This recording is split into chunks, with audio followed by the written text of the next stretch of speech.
یاد رکھ یہ جو آزمائشیں ہوتی ہیں، یہ جو تکلیفیں ہوتی ہیں، یہ جو تھوڑے سے مشکل حالات ہوتے ہیں. حضرت یونس علیہ السلام کی دوستی ہوگی حضرت جبریل امین سے، تو جناب جبریل ملنے آئے. حضرت یونس علیہ السلام فرمانے لگے جبریل میرا دل کرتا ہے مجھے اس بندے کی ملاقات کرا جو اللہ کا سب سے زیادہ عبادت گزار بندہ ہے. حضرت جبریل امین لے گئے دور دور فلسطین کے علاقے میں، اور لے جا کر ایک بندے سے ملاقات کرائی جس کی دونوں آنکھیں بھی کوئی نہیں تھی، دونوں بازو بھی کوئی نہیں تھی، دونوں پیر بھی کوئی نہیں تھی. اور اس بندے کی زبان پر لفظ بڑا کیا جاری تھے، یا اللہ تیرا شکر ہے، یا اللہ تیرا، بول کے کہیے یا اللہ تیرا، اے اللہ تیرا شکر ہے. شکر شکر کر رہا تھا. حضرت جناب سیدنا یونس علیہ السلام کہنے لگے میں نے تجھے عبادت گزار کو ملانے کو کہا تھا، تو کہاں لے آیا؟ حضرت جبریل کہنے لگے یا یونس یہ ہر چیز جانے کے باوجود اپنے رب کی رضا پہ راضی ہے. اس وقت دنیا میں نبیوں کے بعد جس سے اللہ سب سے زیادہ پیار کر رہا ہے وہ یہی بندہ ہے. یہ اپنے رب کی رضا پہ راضی ہے. اے تن میرا کنگی ہووے تے میں زلف سجن دی واواں، تے پوش میرے دی جتی بن جائے تے میں یار دی قدمی آواں. مارو مارو مینو مار مکاؤ کوئی عذر نہ پیش لے آواں، تے جے سونا ہی میرے دکھ وچ راضی، جے سونا ہی میرے دکھ وچ راضی، جے سونا ہی میرے دکھ وچ راضی تے میں سکھ نو چلے ڈاواں. مالک جب اس حال میں راضی ہے تو بس ٹھیک ہو گیا، ٹھیک ہو گیا. وصل اچھا ہے نہ فراق اچھا ہے، بس جس حال میں محبوب رکھے وہی حال اچھا ہے. بس جس حال میں انہوں نے رکھا بات ٹھیک ہو گئی. اس میں اب انسان شکوہ کرتے پھرے کہ یہ کس طرح ہے وہ کس طرح، اپنے آپ کو مطمئن رکھا ہے. مشکل کے بعد جو آسانی حضرت لقمان حکیم، ان کے نام پر قرآن مجید کی پوری سورت ہے. حضرت لقمان حکیم علیہ رحمہ آپ اپنے بیٹے کو نصیحت کر رہے تھے. کہنے لگے بیٹا کو مشکل آئے تو گھبرانا نہیں، کوئی مشکل آئے تو کرے بیٹوں کو سمجھ آ جائے کہ مشکل آئے تو، سمجھ آ رہی ہے بات کی، مشکل آئے تو. اور کیا خوبصورت جملے، بیٹے کو بٹھا کے کہتے ہیں بیٹا چھوٹی مشکل آئے گی تو اللہ بڑی مشکلات آسان کر دے گا. سمجھو چھوٹی مشکلات آئیں تو اللہ نے بڑی مشکلیں اس نے آسان کر دی. اور آپ کو بتاؤں اصل انسان ہوتا ہی وہ ہے جو مشکلوں میں جینے کا ڈھب سیکھ جاتا ہے، وہ بن جاتا ہے جو کرب کے حالات میں جینے کا سلیقہ سیکھ جاتا ہے. اپنے بچوں کو یہ سمجھانا، حضرت لقمان بیٹے مشکل آئے تو گھبرانا نہیں، بڑی کو ٹال دیتی ہے، وہ نیکی کا اور آسانی کا پیش خیمہ ہوتی ہے. اللہ اس کے بعد آسانی سمجھا رہے ہیں. کچھ دنوں کے بعد کہنے لگے آؤ فلاں اللہ کے نبی کی ملاقات کو چلیں، فلاں نبی علیہ السلام سے ملنے چلتے ہیں. اس زمانے میں جو نبی تھے ان سے ملنے چلے گئے. بیٹے کو بات یاد تھی، گھوڑے پہ بیٹھے، امام ابن جوزی نے اس کو لکھا ہے. گھوڑے پہ بیٹھے تھے دونوں کے پاس گھوڑے تھے. اب رستہ بہت زیادہ تھا، کھانا ساتھ لے لیا، پانی ساتھ لے لیا، رستہ لمبا تھا، صحرا کا علاقہ تھا. جب جانے لگے تو اتنی سخت گرمی ہوئی کہ گھوڑے بھی بے ہوش ہونے لگے. اچانک ایسی گرم لو چلی کہ گھوڑے بھی. اب دونوں باپ بیٹا جو تھے وہ بڑی جوش میں تھے کہ جانا ہی جانا ہے. گھوڑے سے اتر کر کے پیدل چلنے لگے. اب پیدل چلتے چلتے ذرا آگے گئے تو اب گرمی میں جتنا بندہ پیدل چلتا ہے اتنا پیاس بھی زیادہ لگتی ہے. تو پانی پیتے رہے، کھانا کھاتے رہے، کھانا پانی بھی ختم ہو گیا. تھوڑا آگے چلے نا، اس کے اندر تکلیف بڑی کہ حضرت جناب لقمان کے بیٹے کے پیر کے اندر ایک ہڈی پیوست ہو گئی. اتنی بڑی ہڈی تھی وہ اندر ہی چلی گئی، پیر خون کے فوارے گرنے لگے. بیٹا بے ہوش ہو گیا. حضرت لقمان اس کے سرانے بیٹھے تو بیٹا تھا نا، آنکھوں میں آنسو آ گئے. بیٹے نے آنکھ کھولی تو کہنے لگا ابا جی آپ تو صبر کرنے والے ہیں، آپ رو رہے ہیں. فرمایا بیٹے میں کیا کروں، میرے سینے میں جو دل ہے وہ ایک باپ کا دل ہے. تو باپ جو ہوا تیری دکھ پر رونا آیا. بڑی مشکل سے دانت کے ساتھ ہڈی نکالی، ہڈی نکلی تو خون بھی چلا. صاحب زیادہ کہنے لگا حضور آپ نے تو کہا تھا ہر مشکل کے بعد آسانی ہوتی ہے، اور چھوٹی مشکل دے کے اللہ بڑی سے بچا لیتا ہے. تو ہم تو اچھے کام چلے تھے، مشکل پہ مشکل، مشکل پہ مشکل، یہ کیا ہے؟ حضرت لقمان کہنے لگے بیٹا نہ تو رب کی حکمتوں کو جانتا ہے نہ پوری طرح میں جانتا ہوں، لیکن جو میں نے کہا تھا وہ بات سچی ہے. فَإِنَّ مَعَ الْعُسْرِ يُسْرًا إِنَّ مَعَ الْعُسْرِ يُسْرًا. اللہ ہر مشکل کے بعد آسانی عطا فرمائے گا. اور فرمایا میرا ایمان ہے کہ ضرور عطا فرمائے گا. یہ بات کہہ رہے تھے کہ سامنے سے دھواں اٹھا، اتنا سخت دھواں اٹھا کہ آپ نے سوچا شاید وہاں بادیا وہاں جاتے. وہاں چلنے لگے تو پیچھے سے کسی نے آواز دی ٹھہر جاؤ رکو، وہیں رک گئے. تھوڑی دیر گزری تو کہا رک جاؤ. جب رکے تو ایک بولنے والا بولا، کہنے لگا تمہارے لیے تھوڑی دیر کے بعد جانوروں کا بندوبست کر دیا جائے گا، کھانے کا بھی بندوبست ہو جائے گا، بچے کا پیر بھی صحیح ہو جائے گا، چلے جانا لیکن ذرا ٹھہرو. حضرت لقمان کہنے لگے بولنے والے تو کون ہے؟ تو کہنے لگے میں اللہ کا فرشتہ ہوں، میں اللہ کا فرشتہ ہوں. کہا اللہ کے فرشتے اور یہ سارا کچھ کیا ہے؟ تو فرشتہ کہنے لگا اصل بات یہ ہے کہ سامنے بستی پر مجھے عذاب نازل کرنے کا حکم ملا تھا، آپ بڑی تیزی سے آ رہے تھے، میں نے رب سے دعا کی کہ اللہ اس باپ بیٹے کی غلطی کوئی نہیں، مہربانی فرما. رب نے پہلے آپ کو صحرا میں الجھایا، پھر میری دعا کی برکت سے آپ کے گھوڑے ٹھہر گئے، پھر میری دعا کی برکت سے آپ کا پانی ختم ہوا، پھر میری دعا کی برکت سے آپ کے بیٹے کو زخم آیا، پھر میری دعا کی برکت سے سامنے سے دھواں اٹھا. فرمایا یہ جو تمہیں مشکل پہ مشکل آ رہی تھی یہ تو میرا رب تمہیں عذاب سے بچانا چاہ رہا تھا، یہ جو تمہیں مشکل پر مشکل آ رہی تھی تو میرا مالک تمہیں عذاب سے بچا رہا تھا، تم سمجھ نہیں رہے تھے. حضرت لقمان نے بیٹے کی طرف دیکھا تو بیٹے کہنے لگے ابا جی بات بالکل سچی ہے، افضل الذکر لا الہ الا لا الہ الا، اور پھر پڑھنے لگے حسبنا اللہ و نعم الوکیل نعم المولا و نعم النصیر. یہ ورد ہونے لگا. بھائی جب تجھے مشکل آتی ہے، آزمائش آتی ہے، تو اس وقت سمجھتا ہے پتہ نہیں میرے ساتھ کیا بننے لگا ہے. اللہ تبارک و تعالیٰ چھوٹی مشکل دے کے تجھے بڑی سے محفوظ رکھتا ہے، چھوٹی بیماری دے کے تجھے بڑی سے محفوظ رکھتا ہے. بلکہ میں ایک دفعہ ایک تکلیف میں ایک آزمائش میں مبتلا ہو گیا تو میں نے اپنے حضرت سے کہا کہ حضور سارے دکھ کٹھے ہی آ گئے، کیا کیا جائے؟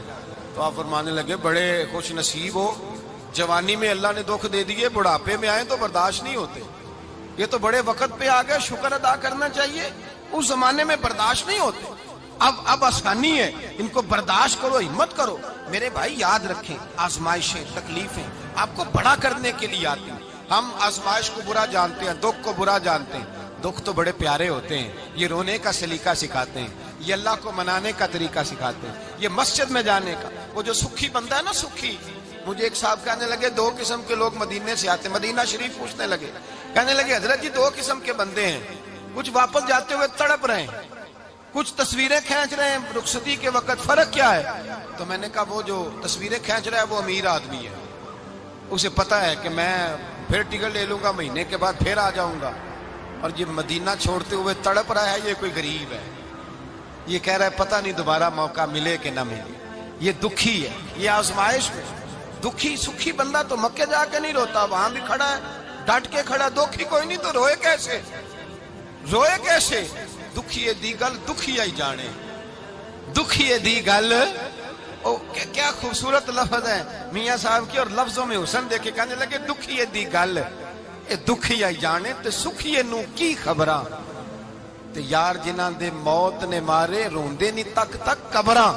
یہ مشکل مرحلہ ہوتا ہے، جب انسان تکلیف میں ہوتا ہے پھر اسے احساس ہوتا ہے، اور تکلیف والے کو ہی تکلیف والے کی تکلیف کا احساس ہوتا ہے. جب آپ کو اللہ مشکل دیتا ہے تو سمجھ لیں رب آسانی دینا چاہ رہا ہے، جب تیز دھوپ آتی ہے تو سمجھ لیں اللہ گرم ہوا گزار کے ٹھنڈی بارش برسانا چاہ رہا ہے، اور جب چاروں طرف سے گھٹن ہو، پنجابی میں کہتے ہیں گما لگ جائے، تو پھر سارے بول کے کہتے ہیں اب جو طوفان آئے گا وہ سخت ہی آئے گا.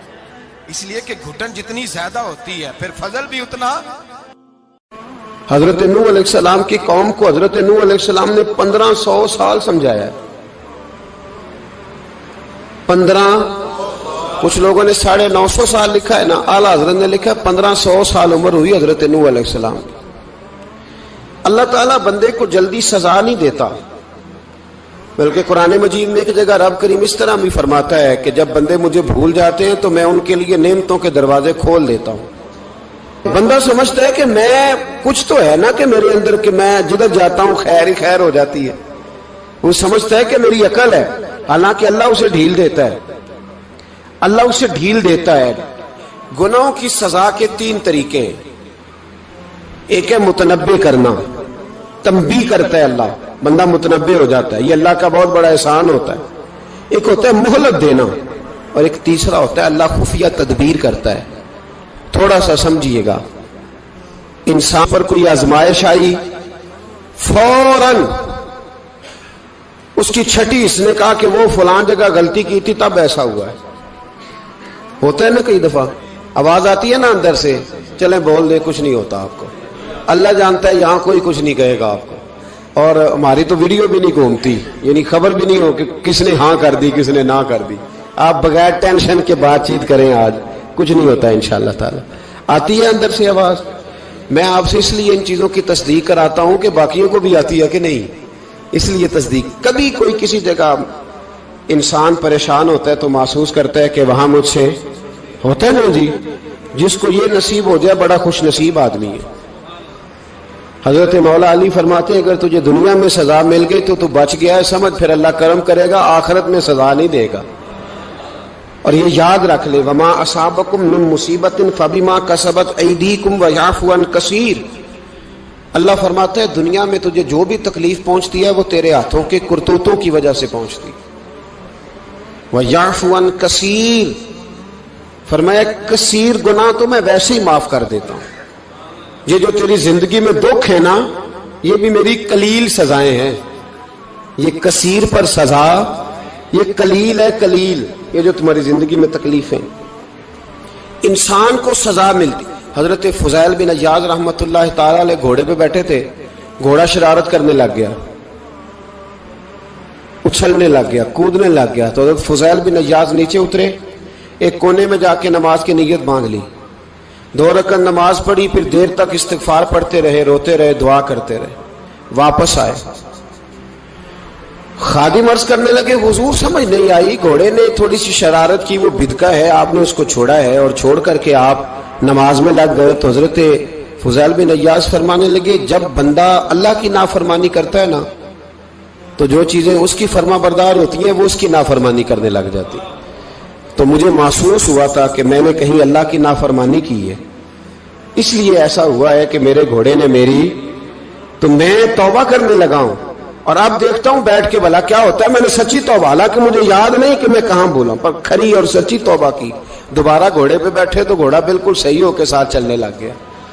मेरे भाई, जब ये तंबीह है अल्लाह की तरफ से, ये मुतनब्बे किया जाता है कि तू बाद आ जा।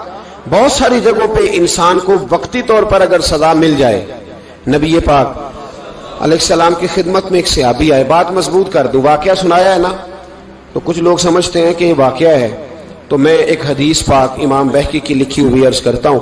नबी पाक अलैहिस्सलाम के एक सहाबी आए और उनका सर फटा हुआ था, खून बह रहा था। सरकार ने फरमाया क्या हुआ? अर्ज की हुजूर एक औरत जा रही थी, मेरी नजर पड़ी, अभी नजर पड़ी है कि मेरे आगे सुतून आ गया तो मेरे सर पे लग गया। नबी पाक सल्लल्लाहु अलैहि वसल्लम ने फरमाया तेरे लिए खुशखबरी है, अगर दुनिया में तेरी गलती की तुझे सजा मिली है तो फिर रब तुझे कयामत में सजा नहीं देगा। फिर अल्लाह कयामत में सजा, बाज गुनाह ऐसे हैं जिनकी यहां भी सजा मिलेगी और वहां भी मिले, लेकिन मेरे भाई पहली बात यह है कि अल्लाह ताला उस गलती की यही सजा दे ले और दुआ फरमाए अल्लाह तबारक व तआला यहां भी माफी अता फरमाए, वहां भी माफी अता फरमाए, अल्लाह दरगुजर ही फरमाए। लेकिन मेरे भाई, एक तो ये सजा, एक सजा ये होती है कि इंसान जब गुनाह करने लगता है तो अल्लाह नेमतों के दरवाजे खोलता है, मोहलत देता है। 500 साल तक फिरौन को मोहलत दी। कितने? यहां जो 5 साल हुकूमत कर लेता है वो कहता है सबसे काबिल मैं ही हूं, मुझे मोहलत भी मिली हुई है। 500 साल मोहलत दी अल्लाह ताला ने। और फिरौन की कौम पर पता अज़ाब किस तरह के आए थे? टिड्डियां मुसल्लत कर दी अल्लाह ने।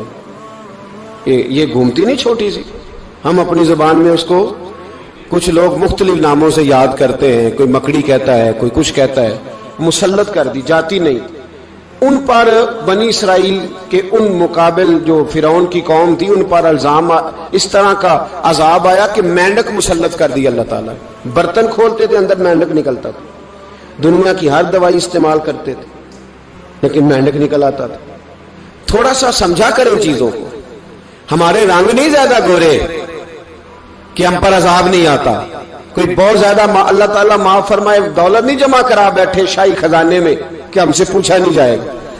ये मोहलत है, मोहलत को मोहलत समझो। फिर जब पकड़ आती है ना अल्लाह करीम की, میں نے دیکھا ہے کروڑوں روپیہ 6 اولادیں. ایک شخص کے بچے باہر سے آ رہے تھے, وہ بندہ بیمار تھا, مجھے کہنے لگا حضرت جی دعا کریں میں ان کے آنے سے پہلے مر جاؤں ورنہ آ کے مجھے مار دیں گے. دعا کریں. اتنی بے سکونی, کروڑوں روپیہ پڑا ہے تو یہ عذاب نہیں؟ کوئی ضروری ہے کہ پتھر ہی برسیں گے تو سمجھ آئے گی؟ یہ جو سگا بیٹا بوڑھے باپ کے قریب سے گزر جاتا ہے, سلام نہیں لیتا, تو اس کو عذاب نہیں سمجھتے؟ یہ جو امت کی بیٹیاں, امت کی بچیاں, ہماری بچیاں ایک سال کے اندر 75,000 ہزار بچی ایک ڈویژن سے بھاگ کے شادی کر رہی ہے, اور ایک صوبے سے, تو اس کو آپ اللہ کا عذاب نہیں سمجھتے؟ یہ معمولی بات ہے؟ نہیں ہمارے رنگ ہو رہے ہیں, ہم بڑے سمارٹ ہیں. 1500 سال مہلت دی نوح علیہ السلام کی قوم کو. کتنے سال؟ بول کے بتائیے, بول کے دوبارہ بولیے. 1500 سال. کوئی آدمی اپنی سمارٹنس پہ خوش نہ ہو جائے کہ 20 سال ہو گئے, میں تو نافرمانی بھی کر رہا ہوں, روٹی بھی پک رہی ہے, میں تو حرام بھی کھا رہا ہوں, پھر بھی سب ٹھیک ہے. 1500 سال مہلت دی. پھر حضرت نوح کہنے لگے اللہ میں نے تو بڑا سمجھایا, نہیں باز آتے. تو رب کریم نے فرمایا کشتی بناؤ. اللہ کے پیغمبر کشتی بنانے لگے تو قوم مذاق اڑانے لگ گئی. اب کیا کرنے لگے ہو؟ اب کشتی بنانے لگے ہو, خیر تو ہے, قوم مذاق اڑا رہی ہے. حضرت نوح علیہ السلام کا آپ نے کشتی بنائی, پانی کہاں سے نکلا؟ نہ بارشیں ہوئی نہ سیلاب آئے. ایک تندور تھا, اس کے اندر سے پانی نکلنا شروع ہو گیا. کبھی تندور سے بھی پانی نکلا ہے, پر جب نکالنے والا چاہتا ہے تو وہاں سے بھی ایک تندور سے پانی نکلا. اتنا نکلا, اتنا نکلا, اتنا نکلا کہ قوم ساری ڈوب گئی. قرآن مجید کے صفحات شہادت دیں گے کہ حضرت نوح کی قوم کا بچہ بہ گیا. بچے صرف وہ تھے جو حضرت نوح کے ساتھ ہو گئے, تباہ ہو گئی. اللہ بے نیاز ہے, بے نیاز. 1500 سال مہلت ملے اور تو پھر بھی کہے رب بڑا کریم ہے, معاف کر دے گا. 1500 سال تجھے گنجائش دے اور تو کہے کوئی نہیں, بات معافی ملنی چاہیے ابھی بھی. میرے بھائی, حضرت صالح علیہ السلام کی قوم, حضرت صالح نے تبلیغ شروع کی تو کہنے لگے پہلے معجزہ دکھاؤ. جی آج تو نہیں لوگ معجزے مانگتے, آج بھی لوگ کرامتے اور معجزے, اللہ معاف کرے, جو چیزیں معجزہ تو ہو نہیں نہ سکتا, لیکن آج بھی لوگ, آپ یقین کریں, کہتے ہیں یہ بڑی نمازیں پڑھتا ہے تو پھر بخشا کیوں نہیں گیا, پھر کیوں نہیں منو سلوا کیوں نہیں اترا اس پر, پھر میں بھی اسی طرح ہی ہوں, کیا اس کے اندر خوبی آ گئی؟ مولوی بھی ویسے ہی ہے, صوفی بھی ویسے ہی ہے. لوگ مانگ نہیں رہے, لوگ دلیلیں مانگ نہیں رہے, ابھی بھی لوگ بحث نہیں کرتے. کیا فرق آ گیا جی؟ ویسے ہی ہیں سارے. اللہ تعالیٰ سے ڈرنا چاہیے. ہمیں سامنے والے کی طرف دیکھ کر صحیح ہونے کا حکم نہیں ہے, ہمیں اپنی اصلاح کا حکم ہے.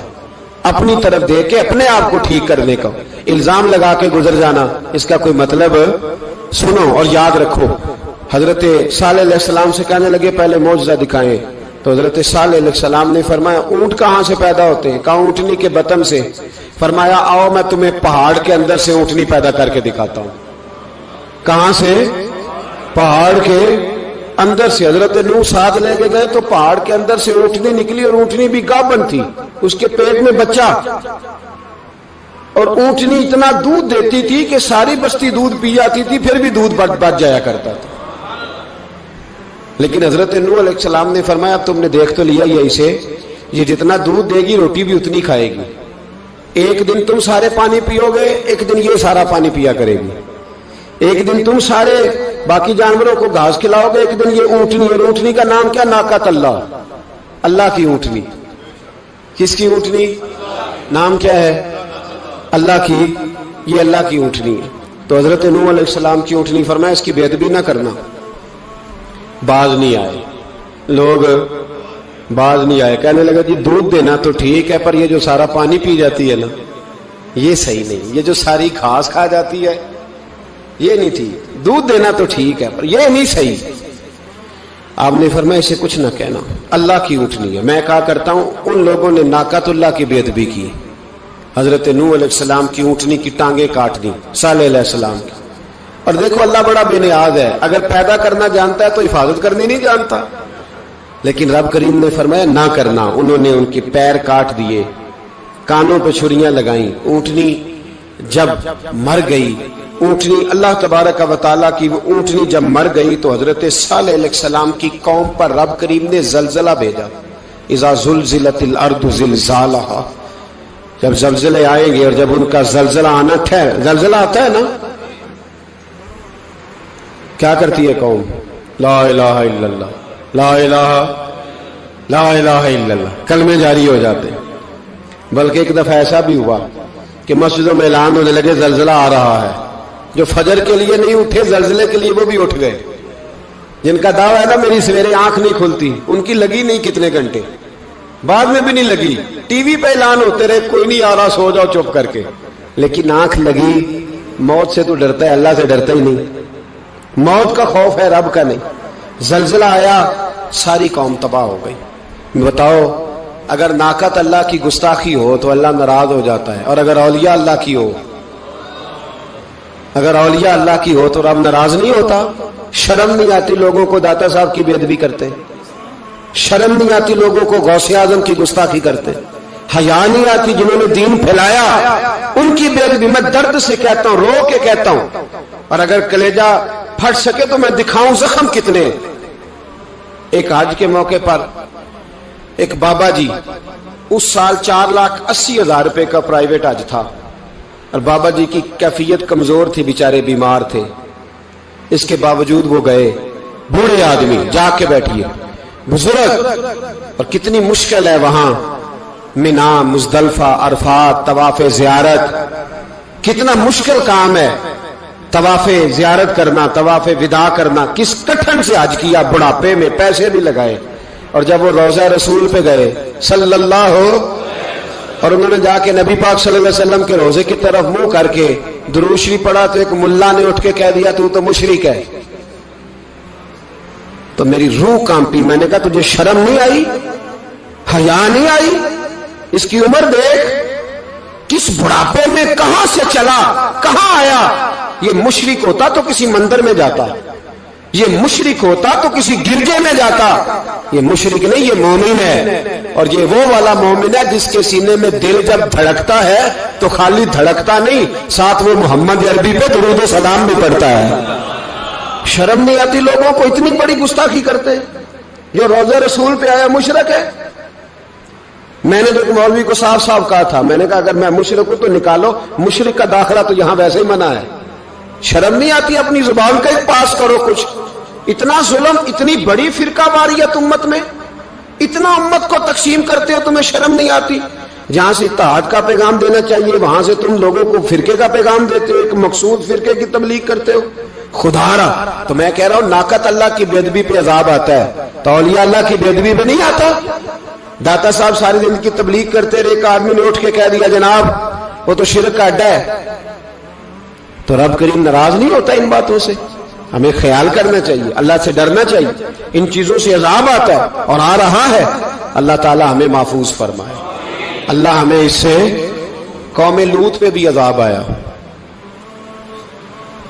ہم جنس پرستی، مرد مردوں سے بدکاری کرتے. حضرت نوح نے سمجھایا کہ یہ کام درست فطرت کے خلاف ہے، یہ کام درست نہیں. جب انسان یہ کام کرتا ہے تو زمین اور آسمان کانپتے ہیں.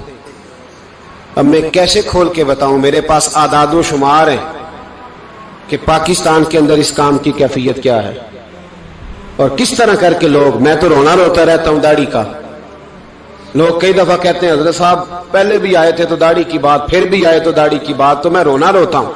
اس لیے روتا ہوں کہ جو کلین شیو نوجوان ہوتا ہے وہ امرد کے حکم میں ہے، اس پر وہی حکم لگتا ہے جو عورت پہ لگتا ہے. اس کے ساتھ مرد کا اٹھنا بیٹھنا اسی طرح ناجائز ہے جس طرح عورت کے ساتھ. حضرت جنید بغدادی رحمت اللہ تعالی علیہ کے سامنے ایک شخص نے کہا وہ کتنا خوبصورت نوجوان جا رہا ہے، تو آپ فرمانے لگے تو حافظ قرآن نہیں؟ کہا ہاں. فرمانے لگے جا اپنے حفظ کی خیر بنا. وہ شخص کہتا ہے میں نے اس بغیر داڑھی والے کلین شیو نوجوان کو بری نظر سے دیکھا، مجھے قرآن پاک ہی بھول گیا سارا. सारा कुरान पक भूल। और कितने साल मैं दुआएं करता रहा, बैतुल्ला के तवाफ करता रहा, मैं याद भी करता तो नहीं होता। कैसे अब तो हमारा नात कहां ब्यूटी पार्लर से होके आता है, हम किसी और को क्या पैगाम दें। वो पैगाम, वो निजाम, वो तरीकाकार जिसका हुक्म था शरीयत में, कौम लूत पर अजाब आया। सही बैठते होंगे बच्चे जो मोटरसाइकिलों पे बैठते हैं। मैंने गुजरांवाला की सड़कों पे बच्चों को, नौजवानों को जो तमाशे करते सरेआम देखा है तो मुझे डर लगता है। और कोई रोकने वाला नहीं, शुगल हो रहा है, हंस रहे हैं, और सामने औरतें भी हैं, सब हो रहा है। कितनी तकलीफ की बात। हजरत नूह की कौम ये काम करती थी, कुरान पाक ने बयान किया है। हजरत नूह ने समझाया, फरमाया रब करीम ने तुम्हें अपनी ख्वाहिश पूरी करने के लिए जायज तरीका अता फरमाया, औरतों से निकाह करो, और इस निकाह की बरकत से जो अल्लाह तुम्हें औलाद देगा उसको अल्लाह तबारक व तआला तुम्हारे लिए बाइसे बख्शिश भी फरमाएगा। लेकिन जब कौम न मानी तो जो कौम में लूत का अमल करे उसका इलाज कुरान ने बयान फरमाया कि आसमान से पत्थर बरसेंगे। फिर पत्थर बरसे, और जिनके बड़े बड़े अच्छे दिमाग थे उनके दिमाग चकनाचूर कर दिए गए, तबाह कर दिए गए, उनके दिमाग जमीन पर बिछाड़ दिया गया। अल्लाह मोहलत देता है, लेकिन इसका मतलब ये नहीं कि इंसान तौबा ही न करे। हजरत शुएब अलैहिस्सलाम की कौम पर भी अजाब आया, इसलिए कि बददियानती करती थी, नाप तोल में कमी करती थी। मैंने कहा था शब कदर की रात कि ये कोई तमाशा है कि शब रात आई तो सारी रात रोते रहे, या अल्लाह माफ कर दे, या अल्लाह माफ कर दे, रो रो के चीखे मार मार रोए। शब कदर आई तो फिर चीखे मारी, सारी रात रोए। तो जिस बंदे का प्रोग्राम ही नहीं सवेरे बदलने का, दुकान पे बैठ के फिर वही नाप तोल में कमी, फिर वो अल्लाह ताला माफ करे। मैं एक मजमून पढ़ रहा था तो वो फूड के स्पेशल लोग में लिखा था मेहरबानी करो मिलावट ही अच्छी चीज की कर लो, मिर्च में केरी तो ना मिलाओ ईंटों की, वो तो बीमार करती है, वो तो खून की आंतों को रोक देती है। वो कहने लगा, और वो कहता मैं तुम्हें बताता हूं कौन कौन सी चीज मिलाई जा सकती है, वो मिला लो। खुदारा इस कौम पे रहम करो, मेहरबानी। एक दोस्त है हमारे, मैं वजीराबाद में उनके घर बैठा था तो एक मेडिकल, मेरा किसी शख्स पे इतराज करने का मैं मजमूई बात करता हूं। मैं ऐसे डॉक्टरों को जानता हूं जो अल्लाह ताला फजल करे सचमुच के नेक हैं, अच्छे लोग। तो बच्चे का मेडिकल स्टोर है, तो वालिद बीमार हो गया, तो कहता है अब्बा जी डॉक्टर साहब ने कहा आपको ड्रिप लगनी है। तो सगे बाप को ड्रिप लगाने लगा, तो बाप क्या कहता है, कहता है पुत्र तेरी मेहरबानी मैनू कोई असली लाई, ओ ना लाई जड़ी लोकां नू लाना है। अब वो प्यार से सुना रहा है बात। मैंने उसे कहा कि ये तो डूब मरने का मकाम है ना, डूब मरने का मकाम, कि जिस मुल्क के अंदर दवाई भी सही ना बिके, असली ना मिले दवाई भी, और फिर वो कौम कहे कि हमने तो पूरे रोजे रखे, हमने तो बड़ा सदका और खैरात किया, दवाई भी असल ना मिले। जनाब शुएब अलैहिस्सलाम की कौम नाप तोल में कमी करती थी, तो अल्लाह तबारक व तआला ने उन पर बता अज़ाब किस तरह का भेजा। शदीद गर्मी हुई, अल्लाह हमें महफूज फरमाए, सारे आमीन कह दिया। देखे कितना अच्छा मौसम कर दिया रब करीम, अल्लाह हमें महफूज फरमाए, अल्लाह रहमत फरमाए। शदीद गर्मी की लहर आई, बाहर इतनी गर्मी हुई कि लोग अपने घरों में घुस गए। जिस तरह सूरज की शुआएं घरों के अंदर दाखिल हो जाती है, इस तरह गर्मी की लहर अंदर दाखिल हुई। और जिस तरह किसी को आग लग जाए तो वो आदमी उछलता कूदता है ना, इस तरह ये लोग उछलने लगे और उछल कूद के मर गए। जुर्म क्या था, नाप तोल में कमी करते। हजरत दाऊद की कौम भी तबाह हुई। जुर्म क्या था, हफ्ते वाले दिन मछलियां नहीं पकड़नी तो ये पकड़ते थे। हुक्म है ना मुसलमान को नमाज के टाइम कोई और काम नहीं करना, नमाज पढ़नी है। तो मेरा ख्याल है मुसलमान तो फटाफट आ जाते हैं, सारे ही पहुंच जाते हैं ना मस्जिदों में। हल्का हल्का बोल रहे हैं आप, क्यों नहीं पहुंचते?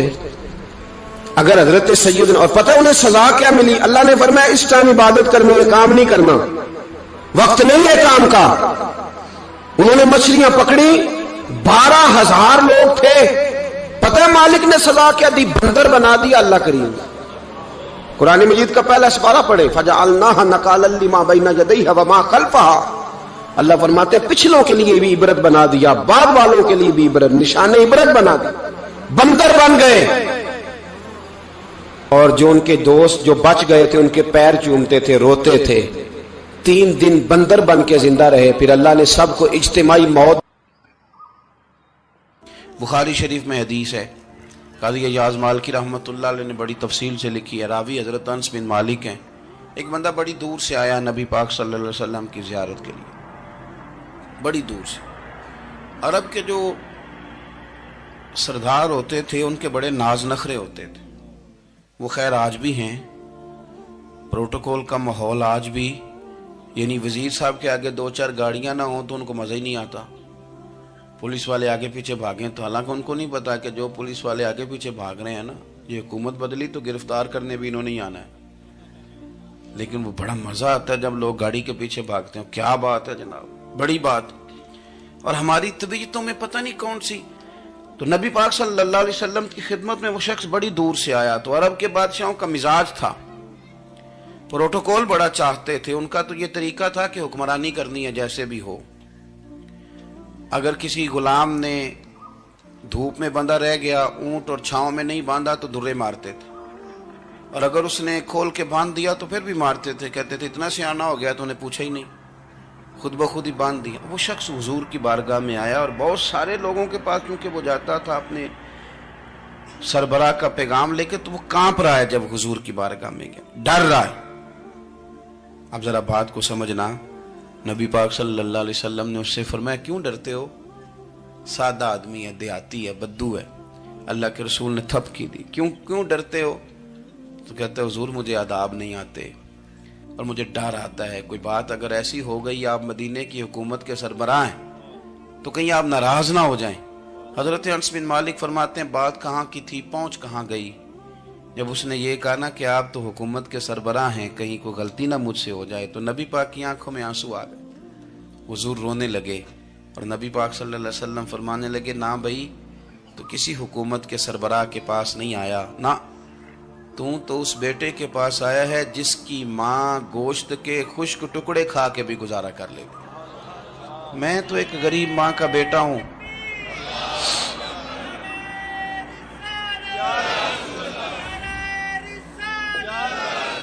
भाई अगर आपका ये ज़ौक बन जाए, देखो ना आज तो लोग भूल जाते हैं ना, कपड़े बदल लेते हैं तो वो समझते हैं कि शायद सारा कुछ ही बदल गया। यानी गांव से आकर पढ़ने वाले भूल ही गए हैं कि किसकी माँ ने कितना जेवर बेचा। लोग भूल जाते हैं चीज़ों को। अपने माजी को याद रखें, आप लोगों के साथ प्यार करें, आप लोगों को मौका दें, आप थोड़ी सी और कोशिश करें उस शख्स तक जाने की जो आपको मायूस नज़र आ रहा है, परेशान नज़र आ रहा है। ये हमें मिलाद वाले महबूब सल्लल्लाहु अलैहि वसल्लम ने दरस दिया। एक और पहलू, हुजूर सैयद आलम सल्लल्लाहु अलैहि वसल्लम ने, हमारे यहाँ ना अभी भी बरादरी की तकसीम है, अभी भी, और कुछ मैंने ऐसे कमज़ोर लोग भी देखे, ये इस तरह की हरकतें हारे हुए लोग करते हैं। हारे हुए लोग जो अपने आप को समझते हैं कि मैं कोई बड़ा आदमी हूँ। बड़ा आदमी तो अपने अखलाक से होता है, अपने किरदार से होता है, अपनी सखावत से होता है, लोगों से प्यार करने से होता है। बाकी ये कि बैठ के कहानी सुनाना कि मैं बड़ा कुछ करता हूँ, तो जो कुछ करता होता है उसे सुनाने की कोई ज़रूरत है। एक और बहुत सारे लोग आप ताज़ियत करने जाए ना वालिद के इंतकाल के बाद, तो उन बेचारों को बताना पड़ता है कि अब्बा जी मेरे बगैर दवाई नहीं खाते थे। तो मैं कहता हूँ अगर तेरे बगैर नहीं खाते थे फिर बताने की ज़रूरत नहीं, फिर तो सारे गाँव को पता होगा कि तेरे बगैर नहीं खाते थे। और अगर कोई दाल में काला है तो फिर तेरी वजाहत कोई बंदा कबूल नहीं करेगा। तो आपको बताना क्यों पड़ रहा है, और आप बार बार इस बात का जिक्र क्यों कर रहे हैं कि हम बहुत बड़े कबीले के हैं? साहब अगर आप बड़े कबीले के हैं तो पता होगा सारे इलाके को आप कितना लोगों का ख्याल करते हैं, आप किस कदर मोहब्बत करते हैं, आपका अंदाज़े करीमाना किस तरह का। फिर आपको बताने की कोई ज़रूरत नहीं होती, फिर खुद ब खुद खबर होती है। हज़रत सैयदना अबू ज़र ग़िफ़ारी रज़ी अल्लाह तआला अन्हु, कबीला बनु गफ़ार एक बड़ी शाख थी कबीलों में से। जो लोग उस ज़माने में मालदार कबीलों से ताल्लुक़ रखते थे उनमें से एक बड़ा नाम था। सारी ज़िंदगी चौधराहट की, लेकिन मिलाद एक इनकलाब का नाम है। मैं मिलाद मनाने वाले दोस्तों से गुजारिश करता हूँ कि आप हर साल मिलाद मनाएं और हर साल मिलाद के बाद आप थोड़े बदल भी जाएं, यानी थोड़े से बदल जाएं। कुछ लोग कहें यार ये दाढ़ी मैंने ना 12 रबीउल अव्वल वाले दिन रखी थी, ये मेरी मिलाद वाली दाढ़ी है। और दाढ़ी रखें भी नबी पाक की मर्जी की। किसकी मर्जी की? ना नाराज हो जाए जी मैं टूर चला बस किस मर्जी की जी, अपनी मर्जी के नहीं। दाढ़ी का वजन को नहीं होता कि पूरी मुट्ठी रखेंगे तो आपको कोई दिक्कत होगी, इनको कोई वजन नहीं। पूरी रखें, जो हुजूर का तरीका मुबारक है जो हमें मिलता है उस पर आप तवज्जो फरमाएं। तो मैं जो बात अर्ज करने जा रहा हूं वो मिलाद इनकलाब है। हुजूर सैयद आलम सल्लल्लाहु अलैहि वसल्लम की बारगाह में आने से पहले लोग कुछ और होते थे और यहां से होके जाते थे तो फिर उनमें तब्दीली आती थी। मैं सारा दिन करामतें सुनाऊं ना किसी को अपने पीर साहब की और अपने घर में भी कि मेरे हजरत बड़े, मेरे उस्ताद बड़े, लेकिन बीवी के साथ अगर मैं तुर्श लहजे में बात करूंगा तो वो कहेगी ये सिखाते ने तेनू पीर साहब। दोस्त कहेंगे ये सिखाते हैं आप। तो आपकी कहानियां नहीं चलती, आपका किरदार चलता है। हजरत अबू ज़र गिफारी रदी अल्लाह तआला अन्हु फरमाते हैं, चूंकि मैं चौधरी था, सैयदना बिलाल हबशी रदी अल्लाह तआला अन्हु के पास में बैठा था। किसी बात में बात आगे बढ़ी और बढ़ते बढ़ते बात शकरंजी तक चली गई। राय के इख्तलाफ ने बातों में तलखी पैदा कर दी और जब थोड़े लफ्ज और तेज हुए तो मैंने उन्हें कह दिया चुप कर, तू तो अबशन का बेटा है। किसके बेटे थे हजरत बिलाल? कहते हैं जब उन्होंने मुझे कहा तो मेरा दिल बड़ा टूटा, लेकिन मैंने इरादा किया कि मैंने हुजूर की बारगाह में नहीं अर्ज करनी है। हर बात की हम हुजूर की बारगाह में शिकायत करें।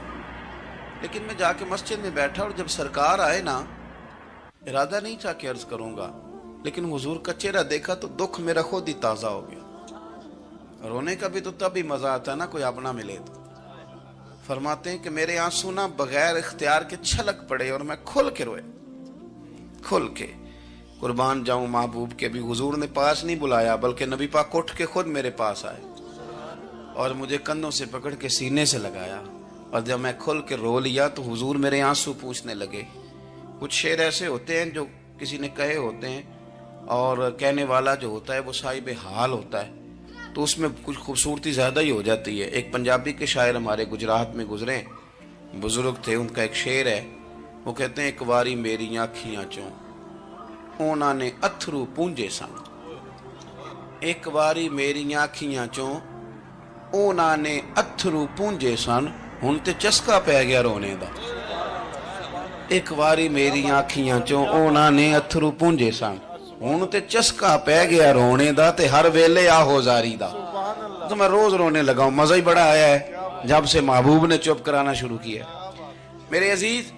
और फिर हजरत बिलाल हबशी रदी अल्लाह तआला अन्हु चूंकि हुजूर के गुलाम थे और उन्हें पता था कि सरकार मेरी नाज बर्दारी करते हैं, हुजूर ने चुप कराया। फरमाया क्यों रोते हो?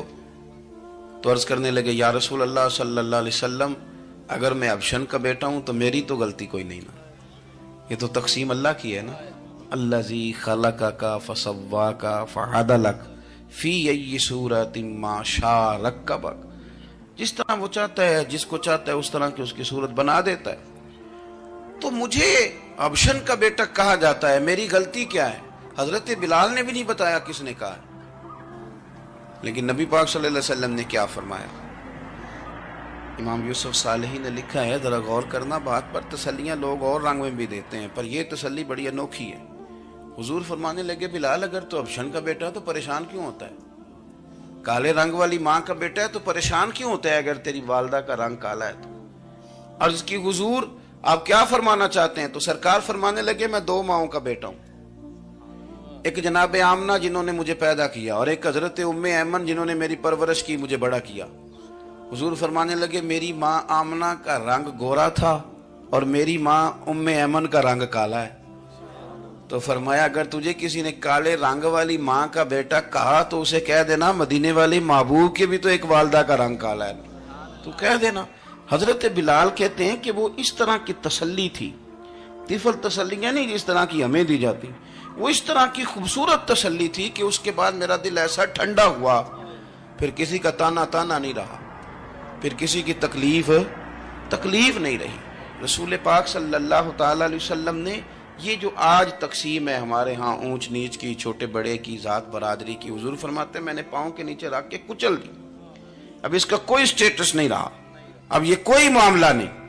फिर मेरे भाई एक मामला हमारे अंदर जो और बड़ी शिद्दत के साथ आया है और जिसने बड़ा जोर पकड़ा है वो ये है कि हम ना पढ़े लिखे लोगों से माजरत के साथ پڑھے لکھے لوگوں کا بھی ایک مسئلہ ہے، وہ دوسروں کو جاہل کہنا ضروری سمجھتے ہیں، الا ماشاء اللہ۔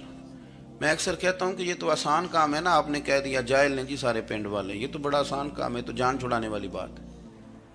ان پڑھ ہیں جی اس قوم دا کچھ نہیں بن سکتا، بھی تو آسان کام ہے، جان چھوٹ گئی۔ میں بھی کھڑا ہوتا ہوں نماز جنازہ کی امامت کرنے کے لیے، کبھی تو کہہ دیتا ہوں کہ جناب آج لوگوں کو نماز جنازہ کی دعا نہیں آتی، تو سوچتا ہوں کہ اگر کسی نے کھڑا کر کے پوچھ لیا کہ آپ نے کتنے لوگوں کو یاد کرائی ہے، ہم نے کبھی کہا کہ آؤ بیٹھو یاد کراؤں، تو اس کا جواب کیا ہے؟ تنقید کرنا آسان کام ہے اور تعمیر کرنا یہ مشکل مرحلہ ہے۔ عزیز دوست، ہمارے ہاں نا ان پڑھ بندے کے ساتھ اور اس بندے کے ساتھ جس کی سوچیں محدود ہیں، ہمارا رویہ اتنا تلخ ہوتا ہے۔ بھئی مزہ تو تب آتا ہے نا جب آپ کو کچھ لوگ کہتے ہیں میں اچھے کے ساتھ اچھا ہوں، تو اچھے کے ساتھ تو ساری دنیا اچھی ہوتی ہے، آپ نے اس میں کیا کمال کیا؟